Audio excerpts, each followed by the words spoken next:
Si el primer año del profesorado fue un desafío, este año se pasó de la raya. Año 2020, pandemia, aislamiento social, medios masivos de comunicación, suspensión de clases presenciales, tecnología, familia, trabajo. El sacudón de todos los campos sociales vino acompañado por distintos conflictos que influyen en nuestra realidad actual y que nos obligan, como seres vivos capaces, a adaptarnos. La suspensión de las clases presenciales obligó a cambiar la metodología de la tarea pedagógica en todo el país, en todo el mundo.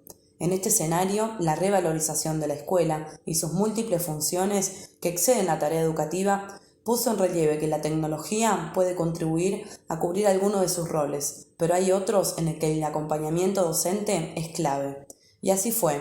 Tuvimos que pasar de compartir mates mientras debatíamos con el docente a cargo a estar cada uno en sus casas, viéndonos desde una pantalla, algunos en pantuflas, otros con sus niños corriendo por detrás de la cámara, otros desactivando los audios para que no se escuche el descontrol del hogar, y el docente, también en su casa, logrando hacer de todo esto una clase productiva y beneficiosa para todos.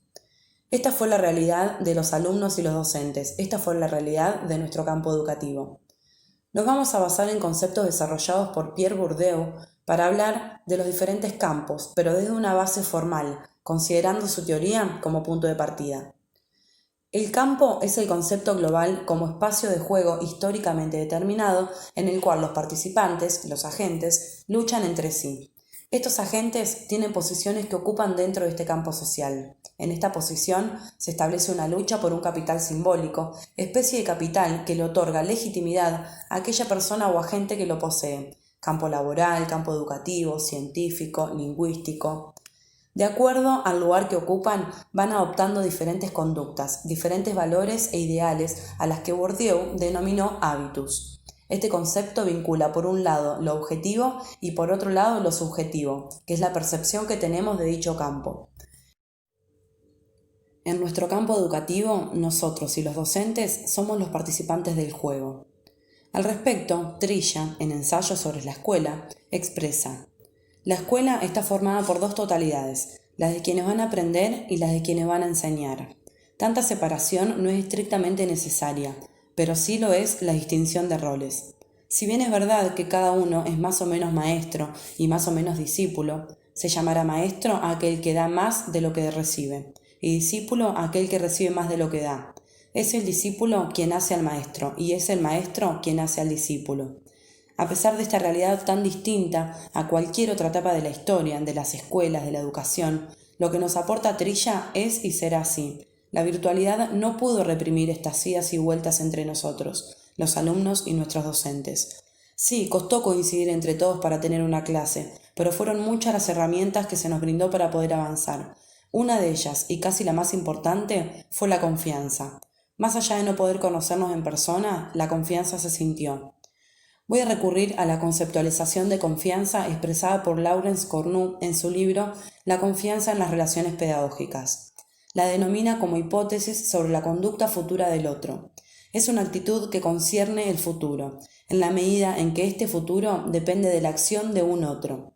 Si este aspecto es importante para mí, como adulta, como alumna, imaginémonos la importancia que tendrán en los niños, en nuestros futuros alumnos.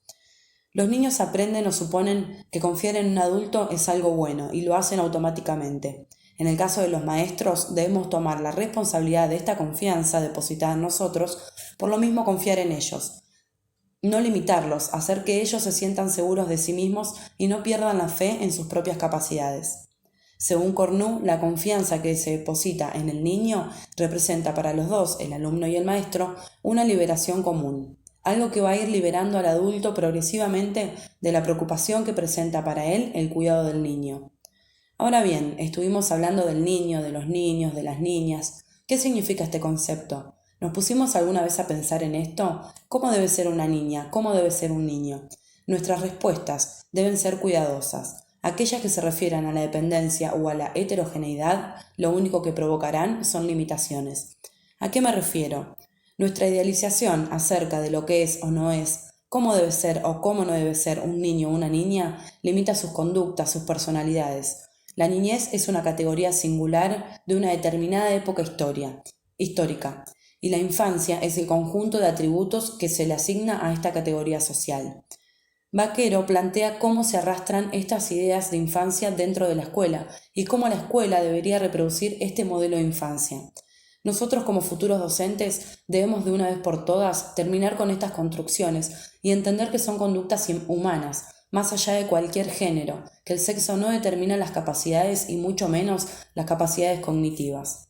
La escuela funciona como reproductora de una idea de una niñez dependiente, heterónoma, y en base a estas ideas se construye un conjunto de prácticas que hacen que el niño se comporte de esta manera. De lo contrario, será excluido socialmente.